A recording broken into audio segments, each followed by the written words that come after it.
কাংগ্রেসের কর্মীরা আপনারা আছেন বলেই আমরা আছি। तो पंजा मारेगा तो आप गंजे हो जाओगे। तो সেটার জন্য দয়া করে শেরকে খোঁচাবেন না, শেরকে বিরক্ত করবেন না।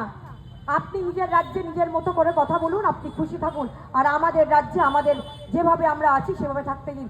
আপনারা আমাদের পোক করতে আসবেন না, নারী নির্যাতনের কথা বলে লজ্জা দেবেন না। আমরা কোনোদিনও সাপোর্ট করি না। আমরা নারীদের জন্য মমতা বন্দ্যোপাধ্যায় সব সময় দাঁড়িয়ে আছে, নারীদের জন্য প্রত্যেক সময় প্রত্যেক নারী, বাংলার মহিলারা মমতা বন্দ্যোপাধ্যায়ের জন্য দাঁড়িয়ে আছে। কিন্তু নারী নির্যাতনের কথা বলে বলে শুধু শুধু অপমান করবেন না।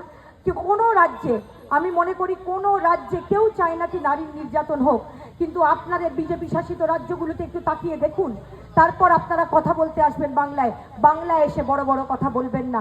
বাংলাতে আমরা নারীরা সুরক্ষিত আছি, কারণ একটা দুটো নিশ্চয়ই অপরাধের ঘটনা হয়, সেটা কেউই সাপোর্ট করে না, কোনো জায়গায় সাপোর্ট কেউ করে না, কিন্তু সেইটা এক্সাম্পল দিয়ে নিজের রাজ্যগুলিতে, যেখানে নিজের শাসিত রাজ্য আছে সেই রাজ্যগুলির দিকে আগে ভালো করে তাকান, তারপর বাংলাতে কথা বলতে আসবেন।